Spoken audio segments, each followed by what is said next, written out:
May naisip akong kalokohan kay Ipe. Yung pulburan niyan, ilalagay natin sa dulo para pag sinindihan niya, boom!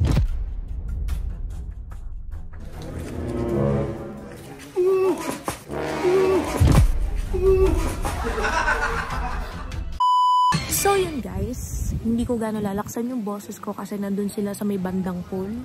Ayan, sila Ipe at sila tatay. Ngayon, ang gagantihan ko na ngayon ay si Ipe dahil masyado na siyang nakakarami sa amin ni Tatay Elon. At kakasabuatin ko dito si Tatay Elon. Alam niyo ba guys na bago kumain si Ipe at after niyang kumain ay nagyoyosi siya. Ngayon nakita ko tong yosi niya, napakalat-kalat at bumili na rin ako ng posporo.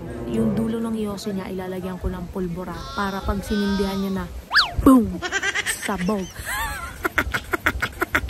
Kaya ngayon guys, pupunta ko na si Tatay Elon na para sasabihin ko sa kanya kung ano nga ba yung pinaplano ko para kay Ipe. Yung Ipe, ito na ang pagbabalik ko. Si paring Ipe, nandun. Yung si paring Ipe, nandito sa Tatay Elon, bubulungan ko lang siya. Pupuntahan ko na doon. Ay! May naisip akong kalokohan kay Ipe dahil nga nakakarami na siya sa atin. Ngayon, paghihigantayan natin siya ng yosi niya. Ano ba ito? Sigarilyo nga ito eh. Kaya nga tay. Ba't yung posporo? Yung pulburan niyan, ilalagay natin sa dulo para pag sinindihan niya, boom! Ito ba? Ay, tay, tara tulungan mo ko tay. Dali. Ano gagawin natin sa dulo? Oo, yung dulo niyan. Ito. Tama. Ganito ba? Ayan. Ay, yan. nadudurog yung pulbura na eh. Ano yan mo? Teka Oo, lang. ayan o, mga batang ano dyan ha. Ito po ipatnubay ng mga magulang. Hindi po pwede. Mahirap to. Dapat may gunting kasama. Hindi, madali lang yan. Galingan mo tayo, dalihan mo. Hindi, huwag mo nang tanggalin. Sisilab yan. Tanggalin natin to para... Unti lang tapos mamaya ibalik mo pa rin.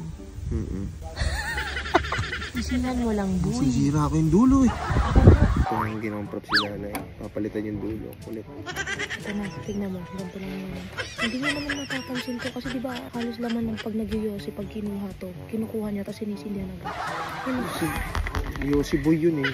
Yosi paglalo pagtapos kumain ng tanghalian. Basta bawat kain niya. Laging sisigarilyo yun. Dalawahin ko kayo. Kahit na pinagbe-vape ko na, sige, sigarilyo pa din. Dami ko kaya yung lagay. Ito nga dinamihan ko ito sa akin. Ayun guys mo. Napatanggalin natin ito lahat. Ayan. So, ready na. Lapit mo na kay Ipe. Ito na, maya. Baka hanapin niya ito eh. Hindi naman magsisigarilyo na mamaya papagtas ka lang.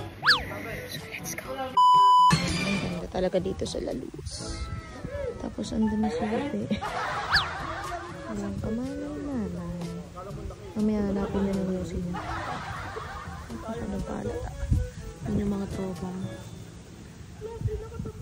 Kunin yan mamaya yung yosi niya. Tingnan natin yung magiging reaction niya. Meanwhile, Guys, nakain na. Kain na. Kain na. Masarap din ko ng ano, parang sumikip. Ay, wow! Mababaw mo naman yung... Yan, parang may ito. Sa camera.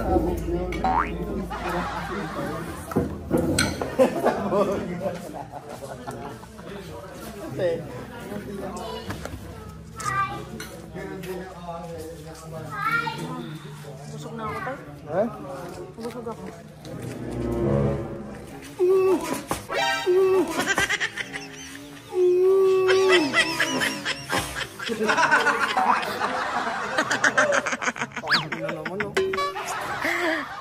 Ang bilis naman!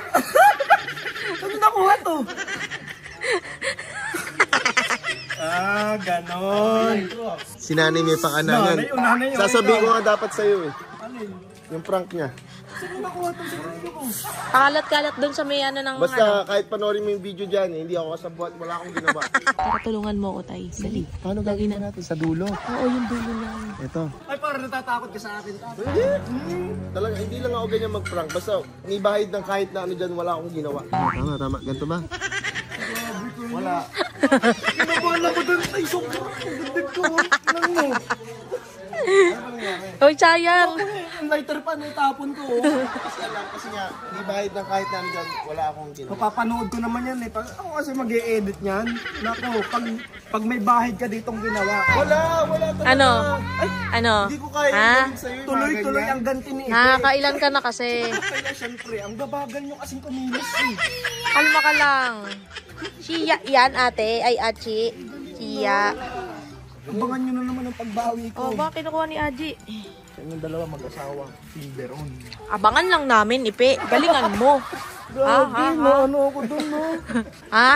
Bakas niyo, buti hindi ko nahipak yun. Oh, sabi mo muna. Like and share. And shit.